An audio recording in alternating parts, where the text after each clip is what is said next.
നമ്മൾ ഏറ്റവും സേഫ് ആണെന്ന് വിചാരിച്ച് കുടിക്കുകയും ചെയ്യുന്നു. എന്നാൽ നമ്മൾ അറിയാതെ, നമ്മൾ ശ്രദ്ധിക്കാതെ നമ്മുടെ ഉള്ളിലേക്ക് എത്തുന്ന ഒരു അപകടമുണ്ട്. പ്രത്യേകിച്ച് നിങ്ങൾക്ക് വിട്ടുമാറാതെ നെഞ്ചരിച്ചിൽ, പുളിച്ചു തകട്ടൽ, ഏമ്പക്കം, വയറിനകത്ത് അൾസർ ബാധയുണ്ടെങ്കിൽ ശ്രദ്ധിക്കുക. അതിന് കിണർ വെള്ളം ഒരു പ്രധാന വില്ലനാകുന്നുണ്ട്.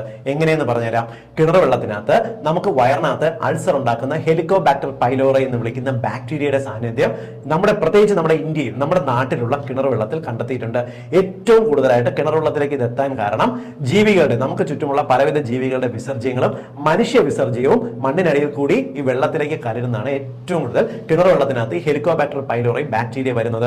പലപ്പോഴും ഈ ബാക്ടീരിയ നമ്മൾ ശരിയായിട്ട് ചൂടാക്കാതെ വെള്ളത്തിലൂടെ ഉള്ളിലേക്ക് എത്തിക്കഴിഞ്ഞാൽ അത് നമ്മുടെ വയറിനകത്ത് വളരെ പെട്ടെന്ന് തന്നെ ഗ്യാസ്ട്രൈറ്റിസ്, നെഞ്ചരിച്ചിൽ, പുളിച്ചു തേട്ടൽ പോലുള്ള പ്രോബ്ലംസും പലപ്പോഴും ഈ ഒരു അൾസറും ഉണ്ടാക്കുന്നതിന് കാരണമാകാറുണ്ട്.